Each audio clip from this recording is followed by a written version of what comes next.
태형건설이요 지금? 나보고 걔네한테 돈 빌려주라고? 근데 여기서부터 속된 말로 이제 아사리판이 벌어집니다. 진짜 일단 빤스까지 벗어갖고 팔을 막 눈물 흘리고 막. 아, 저희 50억 물려 있는데 저 그거 안 받을게요. 어저께 이제 28일 날 워크아웃설 나왔을 때 막 폭락하다 폭등했잖아요. 건드렸어요, 안 건드렸어요? 12월 28일이었죠. 이때 마이너스 19점 몇 퍼센트? 출발을 했다. 여기 얼마인지 알아요? 플러스 25%까지 갔었어. 위아래로 얼마입니까? 거의 한 45% 움직인 거. 어마어마한 거 아닙니까? 변동성이? 물론 워크아웃 신청할 것 같다라는 뉴스는 그 뭐 몇 주 전부터 나오고 그 전날에도 이르면 내일 워크아웃 들어간다는 기사가 나왔는데 실제로 이게 펼쳐지니까 결국 뭐 마이너스 한 3.7% 정도로 마감이 되긴 했습니다만 왜 이런 일이 펼쳐졌을까? 그거예요. 모른다는 거예요. 혼란스럽다라는 거예요. 지금 당장 워크아웃이 뭔지 앞으로 어떻게 될지, 그래서 태형건설이 죽는지 사는지 SBS를 파는 건지 안 파는 건지 모른다는 거예요. 우선 하나하나 좀 짚어가 봅시다.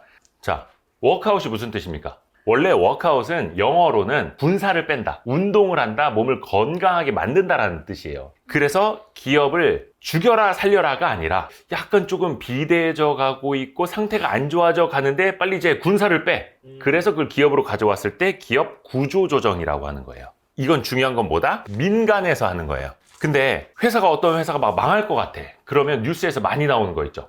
법정 관리 들어간다. 혹은 기업 회생 절차를 시작을 한다. 어떻게 다를 것 같아요? 어떤 게 더 무서워요? 위에 워크아웃은 민간에서, 법정 관리는 말 그대로 법정에서, 법원에서, 판사님이. 이건 뭐냐면 우선은 법정 관리라는 건 예를 들어서 홍길동 컴퍼니가 어려워졌어. 그래서 법정 관리를 신청을 해. 그러면 자, 일단 이 회사가 줘야 할 돈, 나가야 할 돈, 받아야 할 돈 다 동결! 자, 지금부터 멈춰! 아무도 움직이지 마! 아무도 움직이지 마! 그렇게 해놓고 자, 지금부터 이 홍길동 컴퍼니 빚이 있는 사람, 돈 빌려준 사람, 투자한 사람 다 오세요. 그래서 신문에 공고를 냅니다. 그걸 뭐 채권자 집회 뭐 이렇게도 표현을 하는데 다 불러 모아서 자, 이제부터 이 회사를 살릴 건지 죽일 건지 봅시다 해서 법정 관리 때 제일 많이 나오는 게 뭐냐면 요 두 개의 가치를 비교하게 됩니다. 그러니까 이 회사를 계속해서 운영하도록 했을 때의 가치와 이 회사를 그냥 파산시켜서 청산시켜서 그나마 회사에 있는 자산을 빚잔치 한다고 하잖아요. 나눠줬을 때의 가치. 만약에 청산 가치가 더 크면은 이 회사는 그냥 파산시키는 거예요. 법원에서 자, 이 회사 파산. 남아있는 자산 뭐 한 100만 원 남아있으면은 비율대로 뭐 10만 원, 20만 원씩 나눠 가지세요 하는 거예요. 끝나는 거예요. 근데 만약에 계속 기업 가치가 크다. 그러면 이때부터는 법정 관리인을 내려보내서 대표이사를 시킨 다음에 그 사람이 자, 이제부터 우리가 돈을 어떻게 갖고 어떻게 합시다. 근데 대신에 그 전에 법원에서 자, 채권자들, 당신네들은 돈을 100만 원 빌려준 거를 10년에 나눠서 매년 10만 원씩만 받으세요. 그리고 이자는 얼마만 받으세요. 혹은 이자는 받지 마세요. 혹은 빌려준 돈을 자본으로 출자 전환을 하세요. 주식으로 대신 가져가세요. 라고 명령을 하는 거예요. 법원에서. 그러면 다른 돈 빌려준 사람은 아, 나 이거 100만 원 이거 10년 뒤에나 받겠네. 막 이렇게 되는 거예요. 근데 어찌됐든 간에 그 회사를 살린다. 그리고 나서 어떻게 됩니까? 그러면 주주들 뭐 지분 구조가 다 바뀔 거 아니에요. 그러면 언젠가 이 회사가 건전해졌을 때 다시 매각을 해야 되겠죠. 그렇게 해서 그때 주식으로 갖고 있었던 거를 그 후에 매각될 때 엑시트를 할 수 있는 거예요. 자, 그러면 이번에 워크아웃으로 들어간 그 태형건설 케이스는 워크아웃입니다. 민간의 구조조정이에요. 뭐 약한 단계에서는 자율협약이라고도 하고 조금 그거보다 높은 법정관리와 자율협약 사이를 기업구조조정 워크아웃이라고도 해요. 이거는 기촉법이라고, 기촉이 뭐냐면 기업구조조정 촉진에 관한 법률이에요. 그러니까 빨리 기업구조조정, 야, 쟤네 지금 저 한 3년 저렇게 근근히 버티고 있으면 돈 받아야 할 사람들도 괴로워, 사업장도 괴로워, 이자 비용도 커져, 채권자도 괴로워 이렇게 되니까 빨리 구조조정을 하자라고 해서 기촉법이라는 게 있습니다. 기업 구조조정 촉진법 2001년에 처음 만들어졌어요. 근데 그 이후에 어떻게 됐었냐면 3년 단위로 한시적으로 법이 만들어졌었습니다. 한시적으로. 왜냐? 기업을 지원해주는 법이다 보니까 뭐 마냥 퍼줄 수도 없는 거고 해서 야, 우리 3년만 하고 끝내자. 근데 그 뒤에 어떻게 될게? 경제 상황이 좋아야지. 근데 그때 되니까 또 구조조정해야 되는 기업들이 또 나타나. 야, 그래, 그러면 다시 또 3년만 연장하자. 근데 그때 대해서 또 나아져야 되는데, 그래서 얼마 전에도 기촉법이 끝났었어요. 이게 언제냐면 원래 올해, 그러니까 2023년 10월에 일몰이 됐어요. 기존에 3년 한시로 또 했던 게. 근데 어떻게 돼요? 이제 끝나야 되는데 태형건설도 그렇고 지금 부동산 PF도 심각하다고 하네? 건설사들 지금 장난 아니라고 하네? 기촉법 계속 있어야 될 것 같은데 라고 해서 이번에 또 만든 겁니다. 그렇게 해서 2024년 1월에 다시 또 시작이 됩니다. 그렇게 해서 지금까지 6번에 걸쳐서 이 기촉법이 생겨나고 일몰되고 생겨나고 일몰되고 그 반복을 하고 있는 거예요. 그러니까 앞으로 기촉법이 없어도 되는 세상이 좋은 회사죠. 근데 기촉법이 있어야만 기업도 빨리 구조조정을 해야 되는 건 그만큼 경제 상황이 안 좋다는 뜻입니다. 기촉법에서 가장 중요한 게 뭐냐면 이거예요. 이거 꼭 기억하셔야 돼요. 75%. 그러니까 채권단이라고도 하고 대주단이라고도 해요. 쉽게 말하면 빚쟁이들, 돈 빌려준 사람. 그러니까 돈 빌려준 사람이 한 5명, 4명이 있어. 근데 그 중에 이게 합의가 돼야 되잖아요. 예를 들어서 워크아웃을 한다라는 건 뭐냐면 돈을 빌려준 사람이 받을 돈을 좀 천천히 받을게, 나중에 받을게, 아니면 이자를 안 받을게, 아니면 아예 탕감을 해줄게, 100만 원에 있는 거 내가 50만 원만 받을게, 야 됐어 50만 원이라도 줘, 이런 거거든요. 아니면 그 회사가 지금 물린 돈이 한 1,000억이 있어. 근데 이거 1,000억을 우리가 막 받으려고 하면 저 회사 그냥 파산해 버릴 수도 있어. 그럴 바에는 우리가 야 니네 그래서 당장 얼마가 필요한데 저희 한 200억만 더 빌려주시면 더 회사가 건전해져서 1,200억을 갚을 수 있습니다 하면 이제 고민을 하는 거예요. 아 저 새끼들 저걸 죽여 살려. 그럼 야 모여봐 우리 빚쟁이들 모여보자, 은행들 모여보자 해서 야 어떡하냐 지금 우리가 1,000억이 물렸는데 너 200억, 너 300억, 나 100억, 너 누구 50억 이러잖아. 200억 더 빌려줘 말아. 아, 이거 판게? 근데 이게 말들이 다 안 맞아. 막 싸우고. 야, 나는 50억밖에 안 물렸으니까 여기서 털고 나갈래. 근데 야, 기다려봐. 난 500억 물렸어. 나 어떡해? 이렇게 되는 거예요. 그러다 보니까 그래, 오케이. 75% 이상이 찬성을 하면 나머지 100%는 다 거기에 따라야 돼 라고 법으로 만들어 놓은 거예요. 그래서 기업 구조조정을 촉진할 수 있는 그런 법입니다. 야, 우리 나이가 1,000억이나 물려 있는데 그래 우리 같이 200억을 빌려주면 40억, 30억씩만 빌려주면 돼. 근데 어떤 사람은 난 50억만 물려 있는데 야 똑같이 나도 20억 더 빌려줘야 돼? 나 안 할래, 이럴 수도 있는 거잖아요. 그래서 이 법이 필요한 겁니다. 강제력이. 그래서 기업 구조조정을 촉진할 수 있는 거고, 근데 여기에 이번에 추가된 게 있습니다. 이번에 법이 새로 만들어지면서 추가된 게 이 2가지가 중요해요. 더 촉진할 수 있게. 뭐냐면 이름이 어렵죠. 새롭게 신규로 제3자가 돈을 빌려줬을 때는 당신네 돈부터 우선적으로 갚도록 할게요 라는 거예요. 근데 태형건설 당장 지금 돈이 부족하대. 근데 뭐 산업은행 기존에 거래하던 은행들은 빌려줄 만큼 빌려줬어. 근데 제3자가 야 너네 혹시 태형건설한테 돈 빌려줄 수 있냐? 태형건설이요 지금? 나보고 걔네한테 돈 빌려주라고? 아니 근데 니네가 추가로 빌려주면 나중에 얘네 잘 됐을 때 니네 돈부터 갚아준대 라고 하면 그래요? 참여할 수도 있겠죠. 그렇게 도와주는 겁니다. 그리고 또 하나 면책. 예를 들어서 내가 은행원이야, 은행의 임원이야. 태형건설한테 오늘 갑자기 저기 기업 구조조정 해야 되니까 한 300억 더 빌려주시죠. 뭔 개소리야 이럴 거 아니야. 야 됐어 100억 안 받아. 내가 300억 더 지원해주고 400억 물려 있으라고? 안 해. 나 배째 들어 누울래 할 수도 있잖아요. 그리고 중요한 게 뭐다? 배임 행위에 걸릴 수가 있어요. 야 우리 그냥 100억 포기하고 말면 되는데 왜 돈을 또 빌려주래? 그러면 내가 우리 주주들에게 배임 행위가 될 수 있어. 이거 선관 의무를 저버리고 우리 주주들, 우리 회사에 피해를 주는 행위가 될 수 있어서 내가 깜빵 갈 수도 있어. 내가 고소미 먹을 수도 있어. 돈 안 빌려줄래? 라고 할 수도 있잖아요. 보수적으로. 그래서 이 면책 조건을 이번에 단 겁니다. 제가 예전에 취재했을 때 어떻게 했었냐면 은행장들 있죠. 은행장들은 야, 돈 더 빌려줘. 국민기업인데 살려줘야지. 그래도 대마불사인데 쟤네 죽으면 안 돼. 막 협력사가 지금 580개가 있대. 라고 막 돈 빌려줘 해. 근데 중간에 있는 부행장이나 집행임원들은 그래도 될까요? 어떻게 해야 되죠 이거? 애매한데요 이래. 근데 밑에 실무자는 뭐라 하는지 알아요? 안 돼요. 근데 미쳤습니까? 거기다 돈을 왜 빌려줍니까? 우리가 배임 먹어요. 안 돼요. 행장님 그러시면 안 됩니다. 상무님 그러면 안 돼요. 막 이래. 그러니까 위에가 다 달라. 은행장은 사실상 저기 뭐 금융위원회나 금감원에서 부르면은 막 가야 돼. 막 싫은 소리 안 싫은 소리 막 들어야 되고 막 어디서는 막 청와대에서 전화가 오네. 막 장난 아니에요. 그 판이. 그 임원들까지 내려온단 말이야. 근데 실무자는 그런 게 있어 없어? 책임만 지기 싫은 거야. 그러니까 임원들, 은행장, 임원, 실무자의 말이 다 달라. 그래서 이 면책 요건이 있어야만 그 사람들이 적극적으로 돈을 빌려준다 라고 해서 이번에 그 요건을 넣은 겁니다. 지금 태형건설이 이제 아까 12월 말 기준으로 시가총액이 한 900억 정도 되잖아요. 이 회사의 전체 사이즈, 기업 가치가 이제 900억이라는 거예요. 근데 그런 회사에 빚이 4조 5,800억입니다. 근데 이 중에서 직접적으로 태형건설의 뭐 은행이나 금융사들이 빌려준 돈이 5,400억이고 부동산 PF 관련해서 태형건설이 시공사잖아요. 건설회사예요. 건설회사에서 어디에다가 돈을 벌려면 사업장을 이제 확보를 해야 돼. 야, 너네 땅에서 내가 지어줄게. 아니면 이 땅에 내가 투자해서 지어줄게 라고 하면은 수주를 해야 되잖아. 어떻게 해야 됩니까? 내가 거기 프로젝트 보증해 줄게. 내가 확실히 지어줄 거니까 내가 보증해 줄게 라고 한 돈만 거의 한 4조 원이 되는 겁니다. 그러니까 이게 줄줄이 이어지는데, 그러니까 그 프로젝트 파이낸싱이라는 게 뭐예요? 이런 건물 같은 담보가 있는 게 아니라 지금 맨 땅이야. 건물을 지을 프로젝트가 곧 담보가 되는 거예요. 그러니까 미래의 사업이 담보가 되는 거거든요. 불확실하잖아요. 그래서 상대적으로 불확실성이 큰 거고, 그래서 신용도가 높은 누군가의 보증이 필요한 거예요. 그걸 태형건설이 4조 원 이상이나 보증을 해놨다. 근데 그 사업장이 제대로 안 돌아가. 예를 들어서 빨리빨리 건축을 해야 되는데 시공비 많이 들죠. 건자재라든지 건축비, 인건비 많이 올랐고, 또 그 사이에 은행 이자 많이 올랐죠. 그러니까 금융비용이나 각종 비용은 커져. 그러면서 이걸 우리가 그동안에 한 달에 이자를 50억씩만 내면 됐었는데 이제 80억씩 나가. 그리고 이거 나중에 분양을 해서 성공을 하면 돼. 그러면 우리가 처음에 얻을 수 있는 마진을 100억이라고 계산을 했어. 근데 이 이자를 36개월 동안 내다 보면은 나중에 이걸 완공을 해도 마진이 한 300만 원 남아. 아니면 오히려 0마진이 나. 그럼 이거 해 마라. 막 이렇게 스톱이 되고 있는 거예요. 그러다 보니까 이거를 진척도 못해. 실제로 가봐야 손해만 나. 그 사이에 이자 비용만 계속 나가. 악순환이 되는 거죠. 그러면서 이제 부동산 PF가 계속해서 줄줄이 문제가 되는 거거든요. 중요한 거는 이제부터 그러면 워크아웃이 어떻게 진행될 거냐가 중요하잖아요.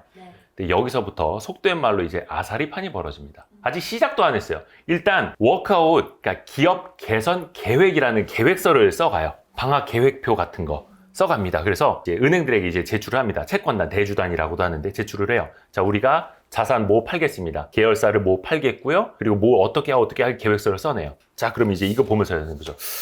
이거 바탕으로 우리가 돈을 더 빌려줘야 된다. 아니면 우리가 돈을 좀 덜 받아야 된다. 그럼 어떻게 하겠습니까? 네, 계획서 잘 써오셨군요. 저희가 돈 더 내드릴게요. 그럴까? 이거 가지고 이제 은행들끼리 어느 은행마다 이거 갖다 안 돼요. 더 내놔야 돼요. 뭐 계열사 더 팔아야 되고요. 이런 아사리판이 생깁니다. 그래서 일단 75% 이상이 동의하면 워크아웃은 시작을 할 수는 있지만 그게 앞으로 원활하게 돌아갈지는 가봐야 알아요. 또 중요한 거는 이게 대주단, 채권단이라고 하지만 은행들의 입장마다 달라요. 주채권은행이 산업은행이라고 합니다. 주채권은행이란 뭐냐? 그냥 돈 제일 많이 빌려주는 은행. 아니면 그 전에 주거래은행이었다가 아니면 하여튼간 제일 많이 물려있는 은행이 지금 산업은행이에요.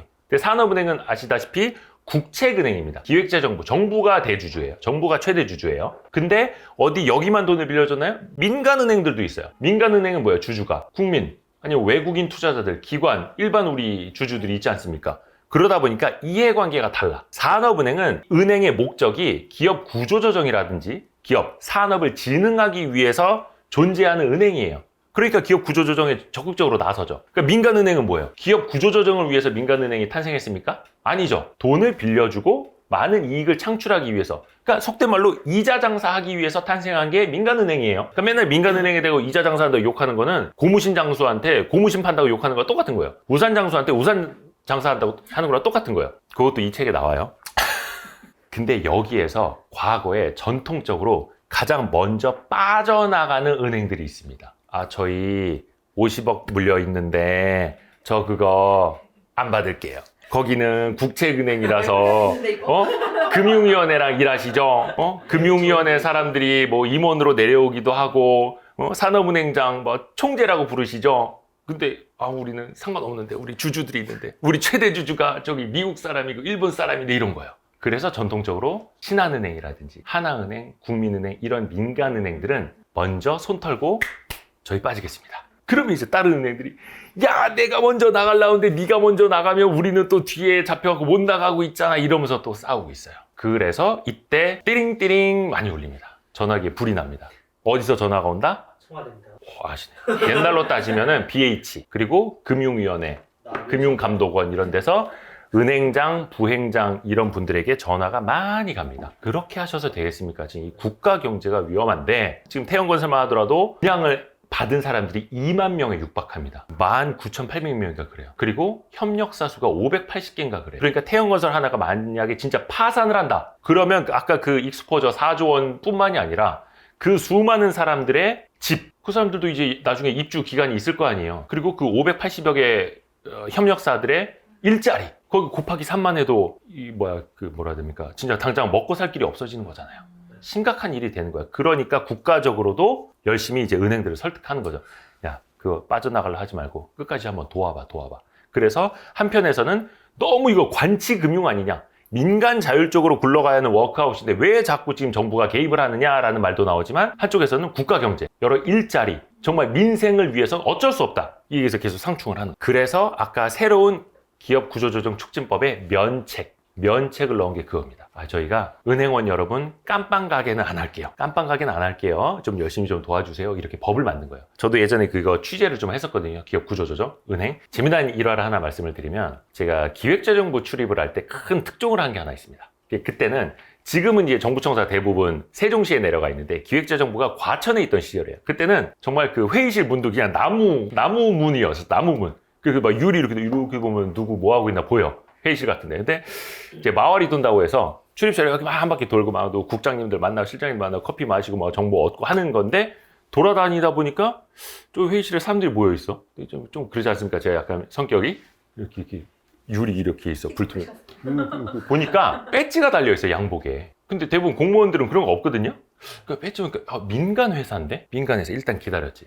그러니까 회의가 끝나고 여기 나오는데 은행원들인 거야. 아니 은행원들이 과천에 기획재정부 올 일이 없는데 금감원이나 금융위하고는 뭐 금융 쪽이니까 협력을 하더라도 무슨 일이지? 쫓아갔죠. 몰래. 주차장까지 쫓아가면서 안녕하세요. 어떻게 오셨어요? 뭐 저 여기 출입하는 기자니까 얼굴 아직 딱 저분들한테 물어보시라고. 저분들한테. 그러면서 딱 타고 갔는데 이제 K5였을 거예요. 차 넘버가 허야. 그러니까 회사 차 타고 왔다는 거죠. 그래서 이제 제가 어느 은행 배지를 보고 차 넘버 적고 이제 은행 출입 기자들한테 막 야 이거 빨리 알아보자. 그 은행에 취재해보자. 왜 과천에 갔는지 불려간 거잖아요. 근데 그때 어떤 특정 기업의 구조조정 관련해서 협의를 하러 들어갔던 거였어요. 근데 이거는 약간 좀 인터내셔널 기업이었어 가지고 해외하고도 엮여 있었기 때문에 기재부에서 관여를 했던 건데 그걸 주관했던 분이 나중에 뭐 금융위원장 장관까지도 되셨어요. 어찌됐든 간에 그때 제가 이제 취재를 해갖고 큰 기사를 쓰기는 했는데 나쁘게 보면 관치금융, 좋게 보면 국가 경제를 위해서 어쩔 수 없는. 어떻게 보면 이제 종이 한 잔 차이. 그래서 옛날에 하이닉스, 그러니까 앞에 SK자 붙기 전에 하이닉스. 그러니까 채권단 공동 관리할 때 맨날 하이닉스 적자만 보고 돈도 없고 막 이래서 은행들이 계속 퍼줘야 되고 어쩔 수 없이 하이닉스 또 현대건설, 대한전선, STX 그룹도 있었고 쌍용건설도 있었고 그때 제가 이제 그런 구조조정을 취재를 했었죠. 그러니까 워크아웃은 거래 정지가 안 돼요. 법정 관리에 들어가면 거래 정지가 됩니다. 그래서 이거는 상장 폐지 사유도 돼요. 근데 워크아웃은 뭐라고 했습니까? 민간의 자율이라고 했죠. 그러니까 계속 주식은 거래가 되는 거예요. 막 변동성 앞으로도 장난 아닐 거예요. 그러면 딱 생각 들잖아요. 사야 돼 말아야 돼. 근데 일단은 중요한 거는 두 가지인데 채권하고 주식 두 가지로 나눠서 봐야 되겠죠. 채권의 최대 리스크가 뭡니까? 그쵸. 미상환 리스크입니다. 이거는 어느 채권이든 다 갖고 있는 리스크예요. 다만 확률이 다를 뿐이에요. 예를 들어서 트리플 A가 뭡니까? 그 신용등급 트리플 A면 거의 국가 신용등급입니다. 물론 이제 미국은 그것도 안 돼요. 좀 강등되기는 했는데 국가적인 신용등급. 예를 들어서 산업은행의 신용등급이 거의 우리나라 정부 신용등급이랑 비슷해요.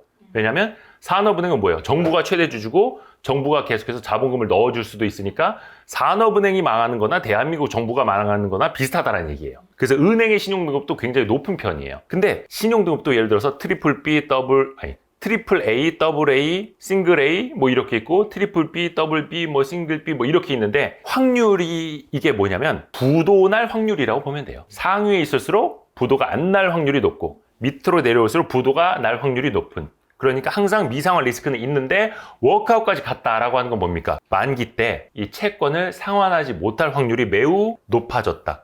그러니까 지금 시장에서 태형건설 채권 가격이 엄청 떨어지고 그런데 또 어느 날 워크아웃이 되게 잘 진행될 수도 있을 거다 라고 하면 또 다시 채권값이 올라갈 수도 있겠죠. 이것을 앞으로 모르는 겁니다. 그래서 이른바 이럴 때 등장하는 게 벌처 펀드라는 게 있어요. 벌처. 독수리라는 뜻일 거예요. 근데 썩은 고기를 먹는 독수리, 막 대머리 독수리 막 이런 거, 막 그 죽은 고기 있죠. 남들이 먹고 간 거에 막 대가리 드밀고 막 이렇게 해서 파먹는 그런 것처럼 하이힐드, 정말로 이자가 높은 그래서 저렴한 채권을 썩은 고기 먹는 독수리처럼 그 시츄에이션 펀드라고 하거든요. 특정 상황에 놓여 있는 그 시츄에이션 펀드를 만들어 갖고 딱 들어가 버리는 거야. 오케이. 야, 이거 당신네들이 원금 손실당할 확률이 매우 높아. 근데 이거 하면은 한 2배 이상 대박 날 수도 있어. 투자할 거야? 초고 리스크, 초고 리턴 맛보고 싶어? 들어와. 이제 그런 버처 펀드들이 이거 들어가기도 합니다. 근데 이거는 성향마다 다른 거예요. 자, 그리고 또 하나 이제 주식. 이거 할 말 많습니다. 어떻게 될 것 같아요, 주식이? 지금 태양건설의 시가총액이 900억이라고 했죠. 야, 우리나라 지금 그 시공 능력 순위가 16위인데 자회사 SBS도 있는데 자회사 SBS 같지만 지금 시총 봐 5천억, 6천억은 하는데 태양건설이 900억 말이 돼? 근데 여기서부터 무서운 일이 벌어집니다. 무서운 일. 첫 번째, 출자 전환. 무슨 뜻이에요? 채권이라는 게 뭡니까? 내가 빌려준 돈이라는 거죠. 빌려준 돈이야. 그럼 이거는 그냥 약속한 만기에 이자랑 같이 원금을 받는 거잖아요. 근데 이거를 주식으로 바꿔. 이건 뭡니까? 이 태영건설 입장에서 보면은 빚이에요. 근데 이거를 자본으로 바꿔준다는 뜻이에요. 항상 제가 강조합니다만 주식은 여러분이 사고 파는 그 종이 증권을 말하는 게 아니라 기업의 자본을 구성하는 단위입니다. 주식이라는 건. 빚을 자본으로 바꿔준다는 거니까 회사 입장에서 엄청 좋은 거죠. 내가 갚아야 하는 빚인데 예를 들어서 극단적으로 4조 원이 자본으로 전환돼. 그러면 태영건설은 갑자기 자본이 4조 원짜리 거대 기업이 되는 거예요. 우량해지겠죠. 재무구조가. 근데 은행들이 그렇게 하겠어요? 안 하겠죠? 자, 그러면은 기업 입장에서는 좋은 건데 투자자 입장에서는 뭐야? 아, 내가 이거 만기가 한 달 남았는데 다음 달이면 다 돈 찾을 수 있었는데 주식으로 넣으래. 이렇게 되는 거죠. 자, 그리고 또 하나 뭐냐? 기존의 투자자들이 있잖아요. 시가총액이 900억이니까. 그런데 거기에 예를 들어서 시가총액 900억짜리 회사에 900억 원어치의 빚을 출자 전환한대. 그럼 어떻게 되겠습니까? 산술적으로 이 주식 가치가 반토막 나겠죠. 근데 예를 들어서 1조 원어치의 출자 전환이 일어난대. 그럼 이 900억은 어떻게 되겠어요? 정말 무슨 10분의 1 가치도 안 되는 막 이렇게 쪼그라드는 거죠. 그러니까 주식 수가 많아지는 것처럼 주식 가치가 희석이 되는 거죠. 그러니까 앞으로 출자 전환이 어떻게 되느냐에 따라서 이 주식의 가치가 달라질 수 있는 겁니다. 물론 워크아웃 통해서 출자 전환을 안 할 수도 있어요. 이건 모르는 거예요. 왜냐면 은행들도 출자 전환하기를 싫어해. 왜냐? 오래 걸리잖아. 나중에 M&A까지 가는 게 좋겠습니까? 아니면 1년 뒤에 빚 받아내는 게 좋겠습니까? 당장 빨리 받으려고 하죠. 그래서 은행들도 출자 전환을 좋아하지 않는데 근데 저 회사의 재무구조가 너무 안 좋아. 자본 잠식 당했고 막 그러면 어쩔 수 없이 은행들도 출자 전환을 하는 겁니다. 그래서 다른 투자자들이랑 마찬가지로 그러면 은행들이 바보는 아니죠. 막 돈을 막 퍼서 주진 않을 거 아니에요, 자기들이. 그래서 여기서부터 또 일이 꼬이는 게 있습니다. 바로 사재 출연. 이대호가 KBS에 출연하는 그런 개념 아니고 사재 출연. 무슨 뜻이에요?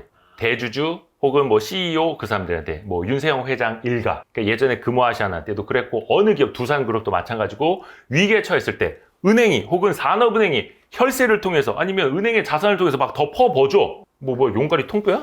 전 세계 나라를 구했어? 그러면 대주주도 너도 성의를 보여. 너도 다른 개인 자산을 팔아서 태영건설에 박아 넣어. 집 팔아서 때려 넣어. 그래야지 우리가 돈 더 지원해 줄 거야. 안 그러면 우리도 돈 안 줘. 배째, 법정관리 가. 이렇게 되는 거예요. 근데 여기에서 항상 회장님들은 또 고민을 하시는 거죠. 집 팔고 싶겠습니까? 차 팔고 싶겠어요? 최소한만 성의를 보이고 최대한의 돈을 받고 싶어 하죠. 여기서부터 마찰이 생겨요.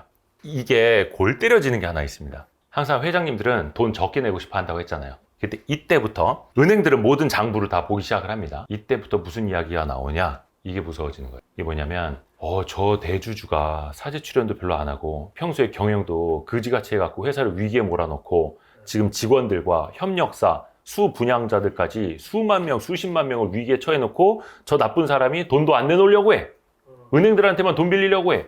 혈세를 받아가려고 해. 악당이 돼버리죠. 그럼 그때부터 검찰이 움직입니다. 혹은 국세청이 움직입니다. 해서 뉴스에 나오죠. 알고 보니 누구 홍길동 회장이 착복을 한 게 있고 횡령을 한 게 있고 이런 나쁜 놈에서 뭔가 되게 이제 사회적으로 공공의 적이 돼버리기도 해요. 근데 이거는 케이스마다 다 달라요. 절대 우리 태영건설이라든지 TY 이쪽을 말하는 게 절대 아닙니다. 절대 아닙니다. 그래서 이거는 과거의 일부가 그랬다라는 뜻입니다. 해서 요런 뉴스가 나오기 전에 최재주들은 최대한 성했어요. 진짜 입단 빤스까지 벗어갖고 팔을 막 눈물 흘리고 막 대국민 사과하고 아이고 죄송합니다. 도와주십시오.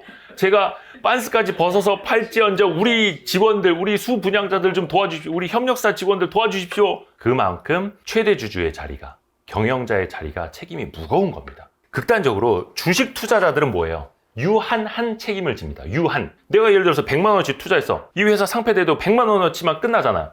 그 회사 상폐됐다고 해서 나한테 집 팔아갖고 갚아라 해요? 안 해요. 그러니까 주식 투자가 좋은 게 유한 책임입니다. 근데 경영자와 최대 주주는 사실상 무한 책임을 지는 게 현실이에요. 법정관리나 워크아웃 들어가게 되면. 물론 주식회사 제도 내에서는 대주주조차도 원래는 유한한 책임을 지는 게 원래는 맞아요.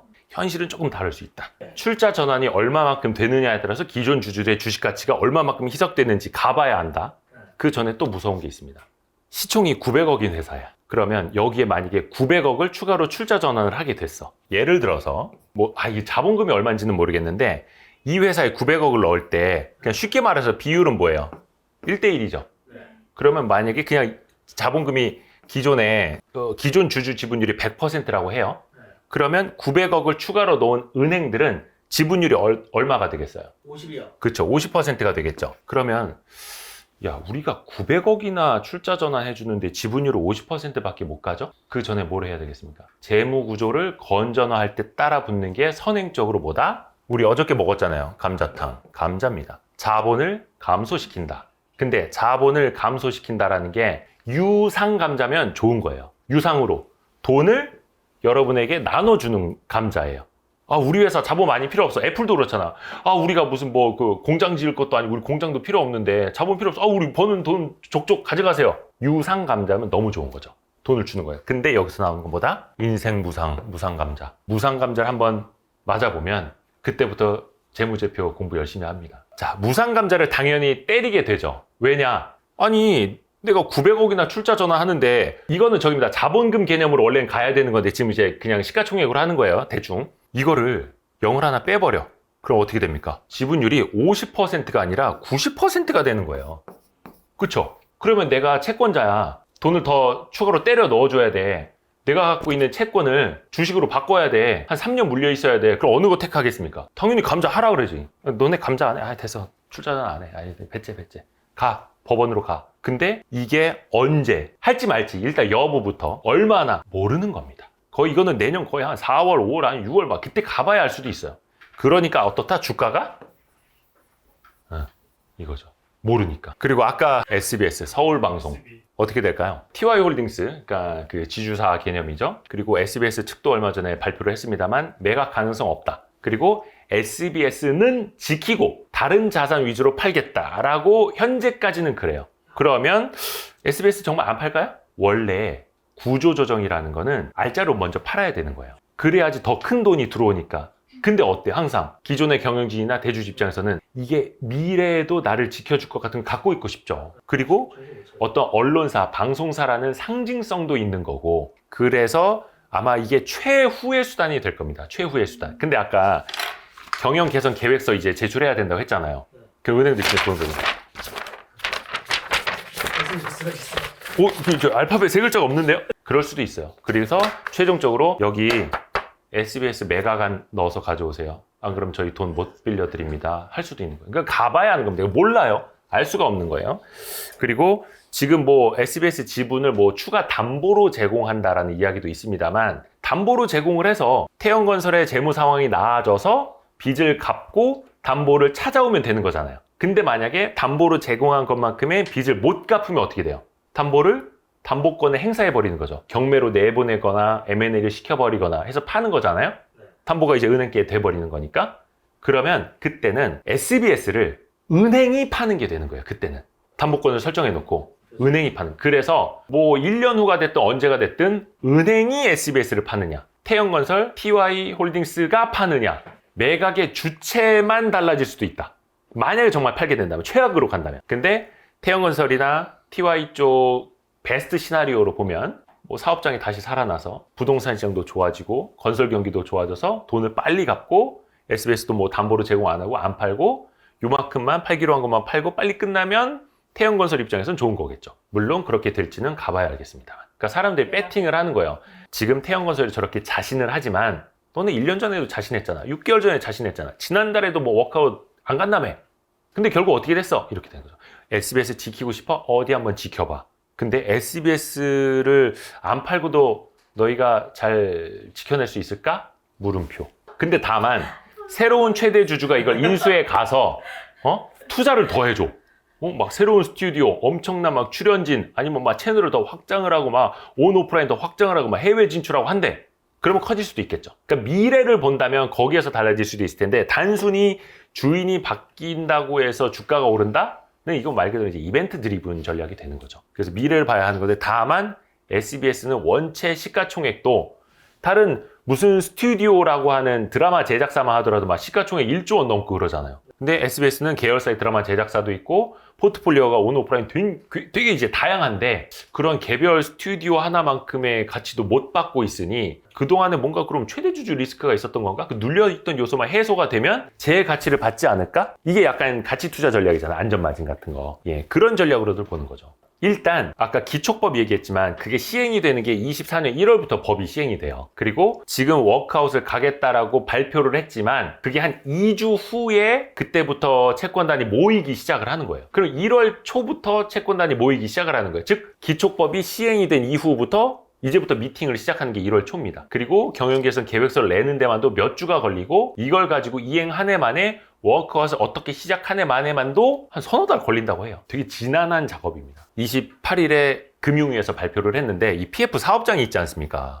그리고 아까 얘기했잖아요. 수분양자들만 2만 명에 달한다고. 그러면 어떻게 그 아파트 대시양 아파트 지어야지. 그래서 허그 같은 도시주택보증공사 있지 않습니까? 공공 그 보증기관이 거기 일단 건자재 계속 넣어주세요. 레미콘 보내주세요. 인테리어 해주세요. 만약에 태형건설이 돈 못 드리면 저희가 보증해 드릴게요. 저희가 저희 돈으로 드릴 테니까 빨리 공사 계속 예정대로 해주세요라고 돌리는 사업장이 있는 거고 어떤 사업장 보니까 이거 뭐야? 펜스만 쳐놓고 아무것도 안 했어? 야 이거는 그냥 엎어버리자. 엎어버릴 수도 있는 거고 그게 아니라 여기 터 좋은데? 잘하면 되겠는데? 그러면 일단 시공사만 바꾸자. 야 태형건설 니네 빠지고 현대건설 오라 그래. GS건설 오라 그래. 거기 순살 아파트 잘 짓잖아. 계속 진행하는 사업장, 시공사만 바꾸는 사업장, 아예 엎어버리는 사업장을 이제부터 선별을 할 거예요. 그때부터 얼마만큼을 어디를 손실 처리를 해야 되는지를 카운트하게 될 거고. 근데 문제는 하나부터 열까지 뭐다? 모른다. 그 불확실성입니다. 그래서 그거를 채권단이 얼마나 기다려주느냐 해서 혹은 제3자가 법원에다가 파산 신청을 해버릴 수도 있어요.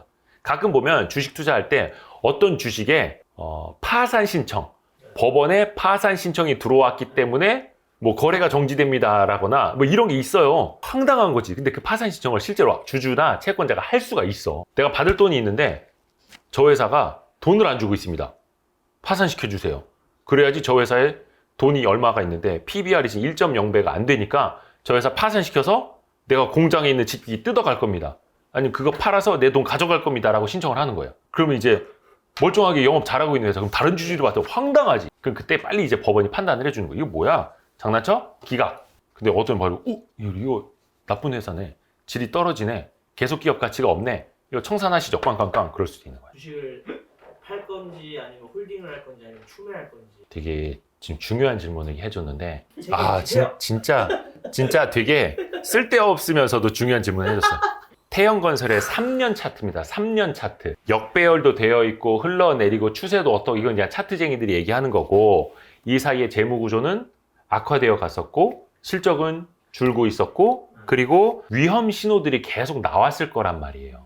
근데 그냥 싸네가 아니라 기업의 본질을 보고 재무구조가 어떻게 악화되고 있는지 그리고 부채 비율 나오잖아요.